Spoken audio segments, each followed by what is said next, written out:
I don't plan on relying on someone who hasn't even gotten married past 30.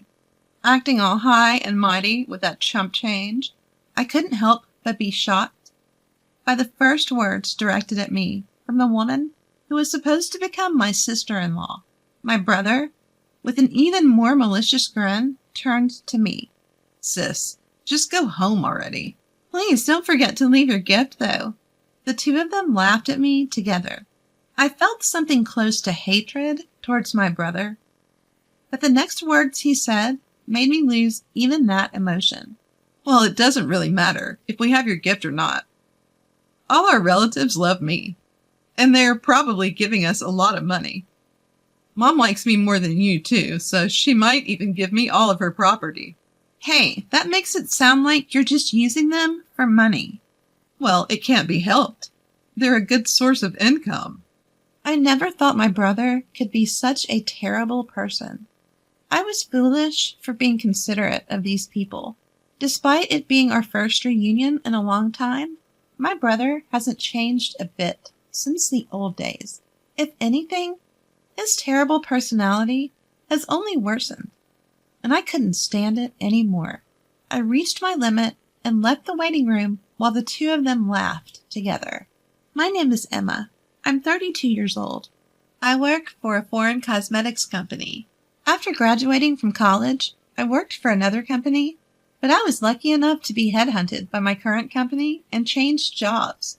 The people I work with are ambitious, and I work tirelessly every day while receiving constant motivation. As a result, I now hold the position of department head. Ever since I started working at this company, they have recognized my worth. Every day has been enjoyable. Of course, there are times when I struggle with work, but the sense of accomplishment after overcoming those challenges is something I can't experience anywhere else.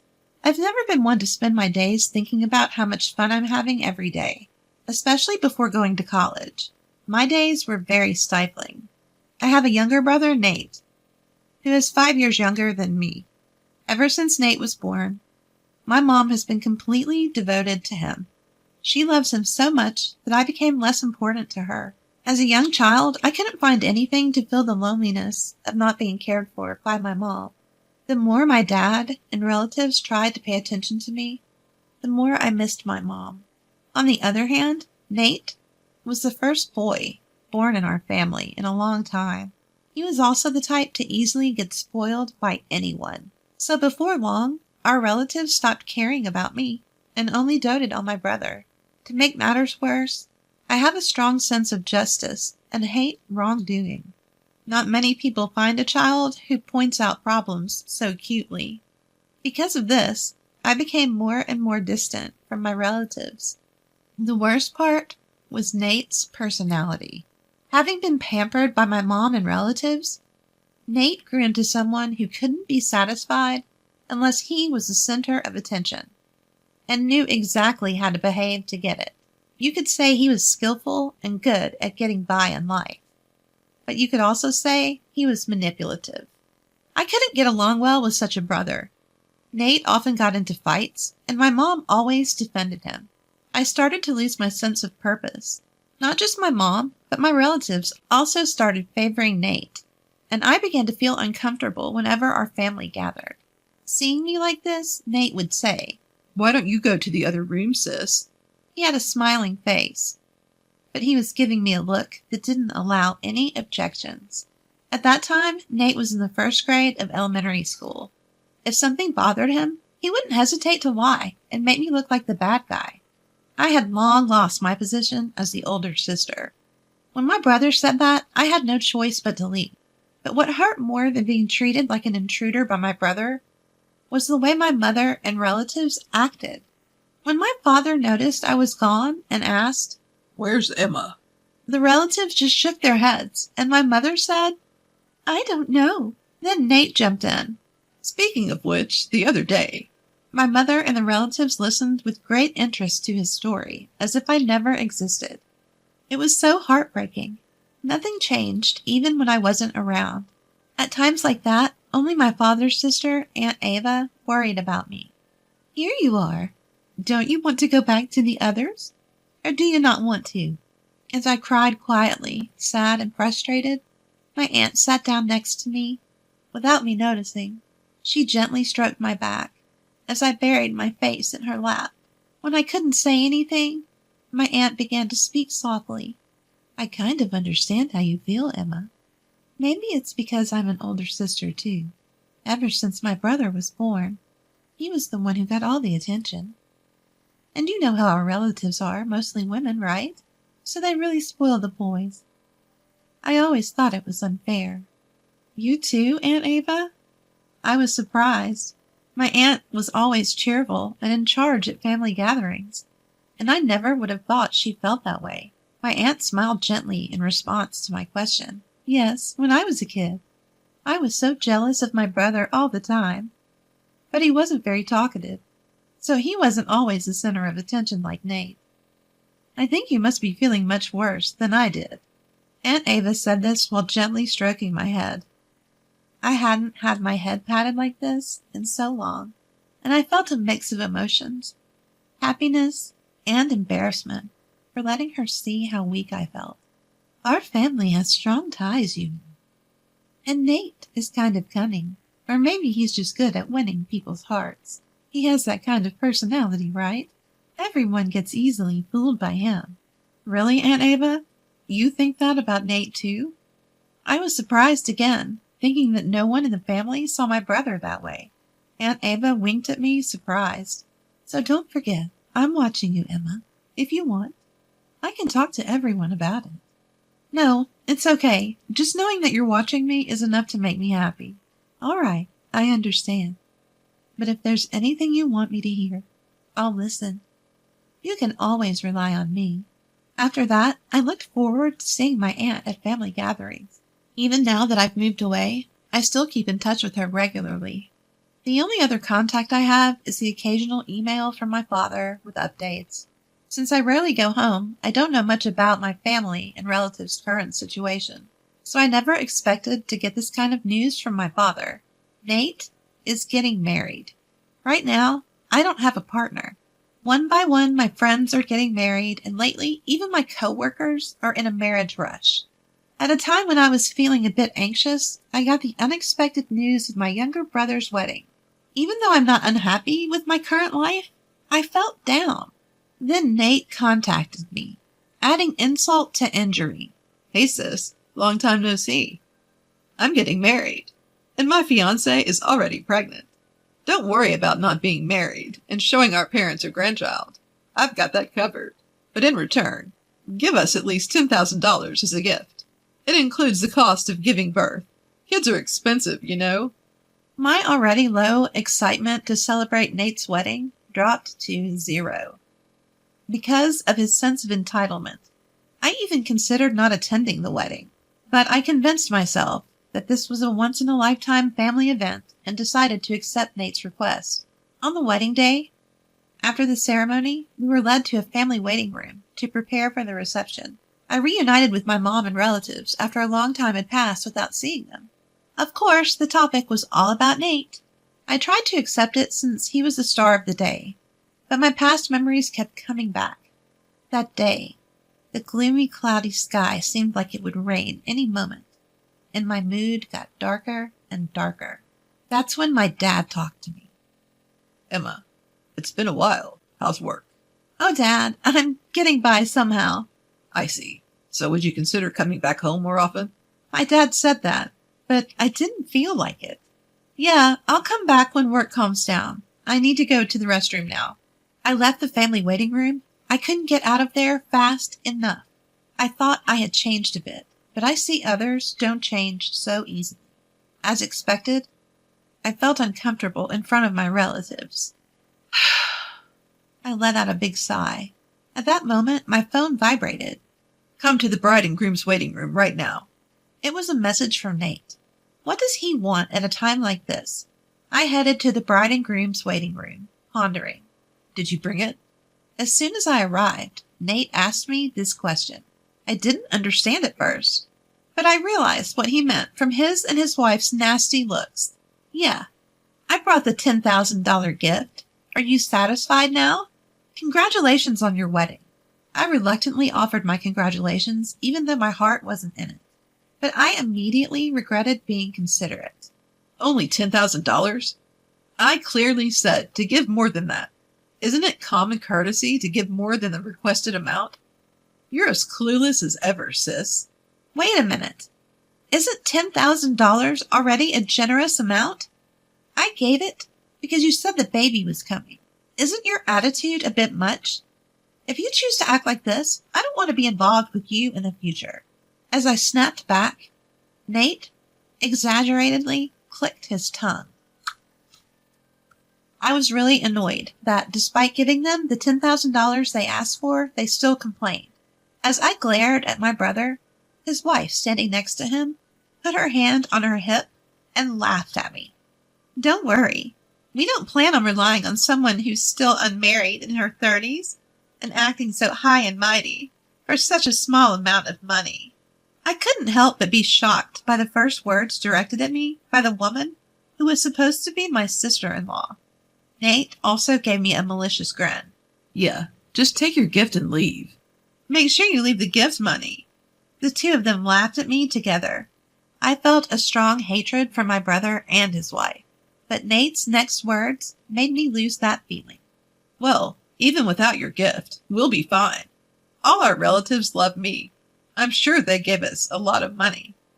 Mom likes me more than you, too. She might even give me her entire fortune. Wait, that makes it sound like you're just using them for money. Well, it's true. That's why we invited fewer friends and more relatives. I never thought my brother could be such a terrible person. I couldn't help but be shocked by Nate and his wife, who seemed to find it amusing that he viewed our relatives and even our mother like that. I was stupid for worrying about them. I was disgusted by my brother, who hadn't changed at all since we were kids and had only gotten worse. Unable to bear it any longer, I left the bride and groom's waiting room as they continued to laugh. Emma! As soon as I left the waiting room, I heard someone call my name. It was my Aunt Ava. Seeing my aunt, I couldn't help but let my feelings show.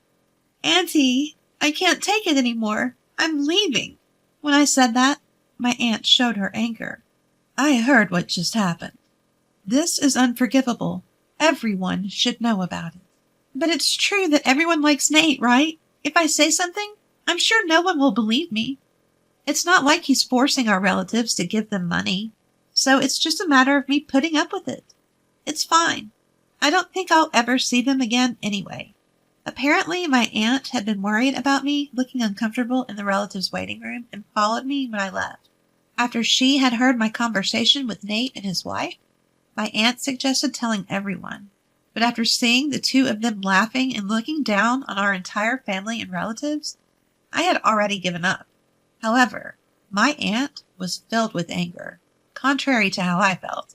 You don't have to put up with it anymore, Emma. I never thought Nate would go this far. There's still time. Let's confront them together and reveal everything. If anyone still supports Nate after that, then they can be their source of money or whatever else they want. Encouraged by my aunt's words, I decided to face the situation and returned to the family room with her. Surprisingly, my mother's brother, Uncle John, believed my story right away. Actually, there have been some bad rumors about him at the company. I didn't want to doubt my nephew, and I thought it was natural for the business to have some bad times. But after hearing Emma's story, it all makes sense. I guess I was only considered valuable as long as I was paying him. Uncle John runs a company, and Nate works there. It seems Nate has been taking advantage of his position as the president's nephew and doing whatever he pleases. Because Uncle John is the company's president, our relatives respect him. When he acknowledged my story, everyone started to believe me, one by one. There's no way Nate could be like that. My mother, who had been adamant until the end, gradually grew suspicious, not only because of me, but also because my aunt had talked about Nate. My mother, who had been asked for hundreds of thousands of dollars for wedding and childbirth expenses, seemed to have her doubts, and eventually accepted our story. My father, who seemed to have believed me from the beginning, was radiating with anger. At that moment, when all the relatives finally listened to me and my aunt, My father spoke up. I'm sorry for our son. We must have raised him wrong. Let's all go home today. He doesn't deserve to be celebrated. With those words from my father, my mother and all the relatives decided not to attend the wedding reception. My parents hurriedly left the family room to explain the situation to the other guests. As we waited at the shuttle bus stop, the people who were supposed to attend the wedding started to arrive. At the end of the crowd, I could see my parents. My father gave me a strong nod when he saw me. I'm sure all the guests had decided not to attend. Thank you for believing in me. I tried to convey that to my father. But as I approached him, he was yelling into his cell phone. Who would celebrate someone like you, who repays kindness with malice? The person on the phone must be Nate. It was the first time I had seen my father so openly angry. I heard from Aunt Ava. Nate, it seems you've been calling our family and relatives a bunch of gold diggers. How could you say that after all they've done for you? We have no intention of celebrating you anymore. We're going home today. My father hung up the phone and apologized to me for all the hard times I had gone through. As soon as we got on the bus, Nate called me.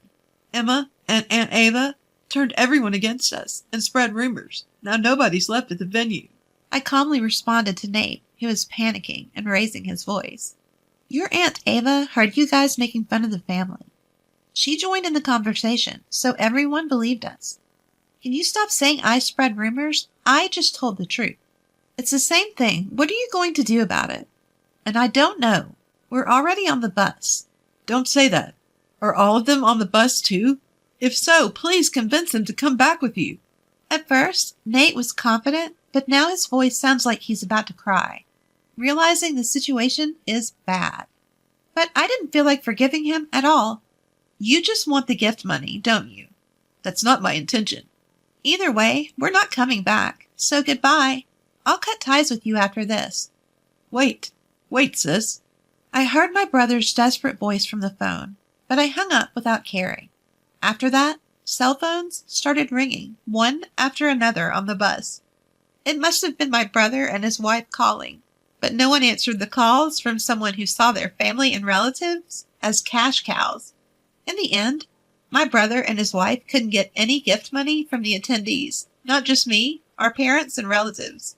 They seemed to have planned to pay for the wedding with the gift money and ended up in a lot of debt.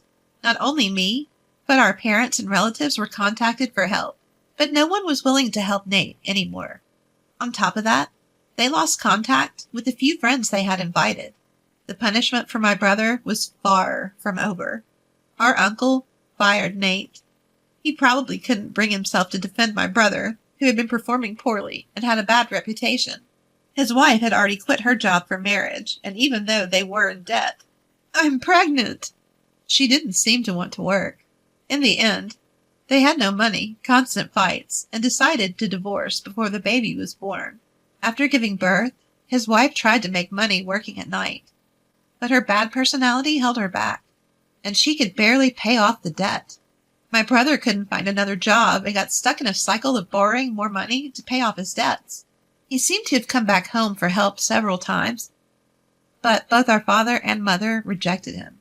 On the other hand, I've been going back to my parents' house more often since Nate's wedding. I've been attending family gatherings, and I don't feel uncomfortable anymore. As a result, I feel like I have more room in my heart and can see things from a much broader perspective. I've become more flexible in dealing with work accidents and requests, and my colleagues, subordinates, and bosses have praised the change in atmosphere.